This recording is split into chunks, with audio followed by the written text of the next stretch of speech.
All taxi drivers have scary stories. It's just part of the job. You pick up all sorts of people and some of them just want to take you for a ride, no pun intended. One driver told me about a regular occurrence that he and his colleagues experience from time to time. They get a call to pick someone up from an address in the suburbs, but when they arrive, there's no one there. The person isn't at the house. The driver calls the number again, and the person answers.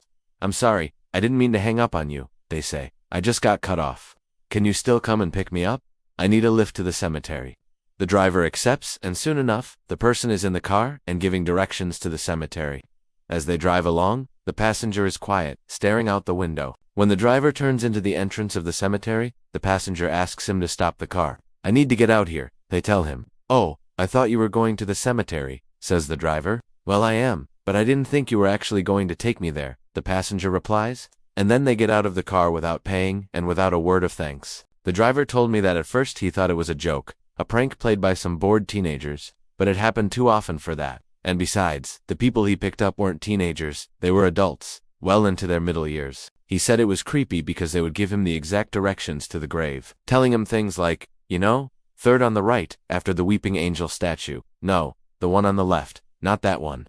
And then when he stopped the car at the graveside, they would get out, hand him a folded up $20 bill and disappear. Some of the other taxi drivers had theories. Maybe the people weren't ghosts, but the relatives of people buried in the cemetery. Maybe they hired the taxi drivers to take them to visit the graves of their loved ones, and they didn't want to be seen. Or maybe they were the ghosts and they wanted to pay their respects to their favorite taxi driver. But one driver had a different theory. He believed that these people weren't going to the cemetery at all. They were going to the address that they gave the driver. But once they got there, they realized that they didn't want to go inside. So they asked the driver to take them to the cemetery. The driver would drop them off, do a U-turn, and head back to the original address where the person would get out and walk inside. It sounds crazy, but when you think about it, it makes perfect sense. People don't want to admit that they're afraid to face whatever it is that they're running from, so they make up a story about going to the cemetery and ask the driver to play along. Now, whenever I hear a story like this, I always wonder if it really happened. And I'll never know because those who experienced it won't talk about it on the record. They're too afraid.